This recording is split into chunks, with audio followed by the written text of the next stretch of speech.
Hi, Dallas Crocheting here again, and I just want to add on to my last video that I just made, and it's basically centralized around the idea that being creates doing. Now, the reason why Aboriginals stay stuck in the conditions that we're in is simply because we are in the wrong state of being when we're trying to improve our lives. Now, when people want to change their lives, when Aboriginals are looking at the problems that they're facing with alcoholism, drug abuse, and the problems going on in the community, they instantly try to think ways, well, I don't like this. They think, I don't like this, so what can I do to change it? But that way of thinking is doomed to failure, which explains why none of us have been able to overcome that. Well, very few have. And the reason that is because how we feel, our state of being, flows into everything that we do and determines the quality of result that we get.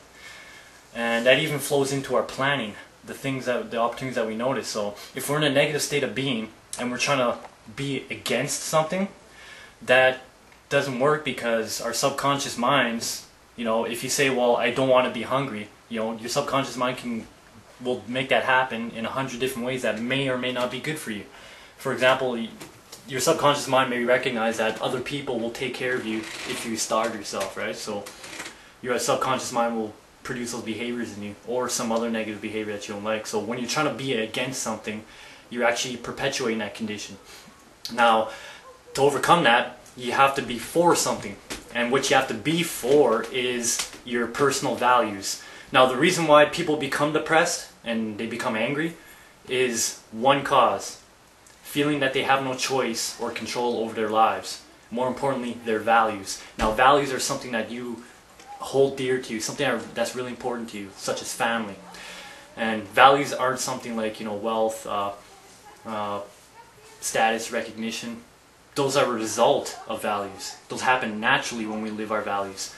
Now, to find your values, you have to write down something that you like. You say, well, what do I want most? And you write that down. Most likely it'll be a situation. You'll be like, well, for example, I want to have lots of money. Now, what you have to do is that you have to ask yourself about 5 or 7 times, why do I want that? What would that mean to me if that were true?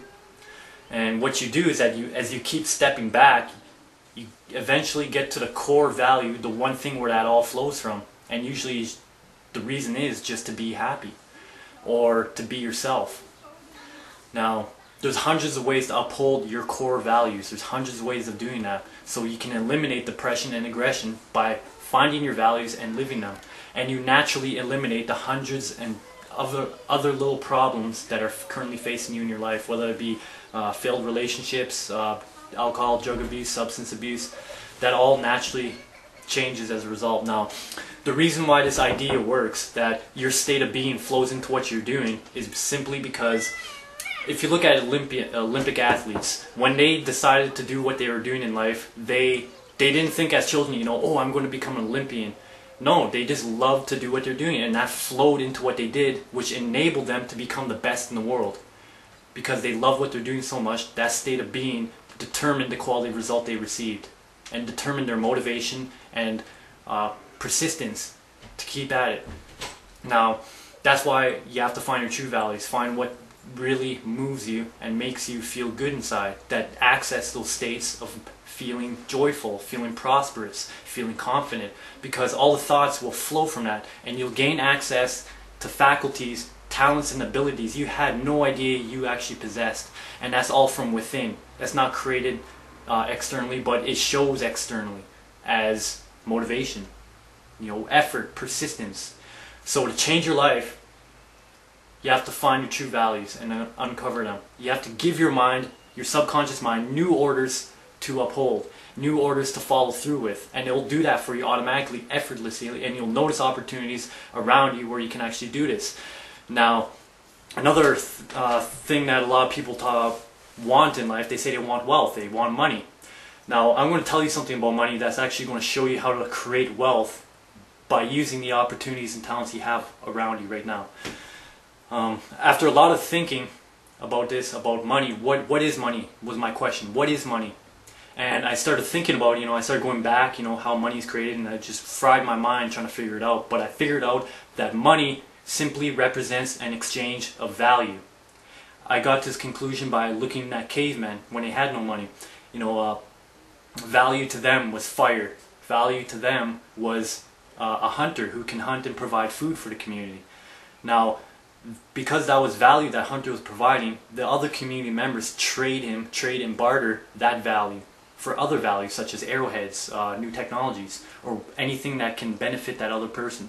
So money, those useless pieces of paper with ink on them, are nothing more than representations of value.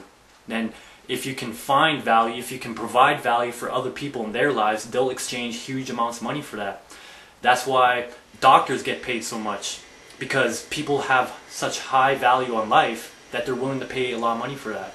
That's why actors get paid a lot of money, because value is the value they provide is good emotions. You know, makes life more enjoyable, more exciting. And there's 4 different types of value. There's physical, mental, emotional, and spiritual. And I'll go more into depth about that, the king, lover, warrior, magician archetypes within us, and I'll show you how you can use that to unlock your innate talents and abilities to produce that wealth. Now, if you want to produce wealth, think about what you can give. Don't think about what you can get. Don't think about getting money from someone, because that thought form limits you from producing real wealth, because wealth is simply an exchange of value. That if you focus on how to provide other people value, what you can give them, that you're more likely to receive money because of the result, a secondary result of providing value. So if you get the core thing down, the secondary results will actually manifest automatically and effortlessly. So thank you for tuning in, and tune in some more. I got some great videos coming up, so if you like what you've seen so far, got more of it coming to you. Alright, done.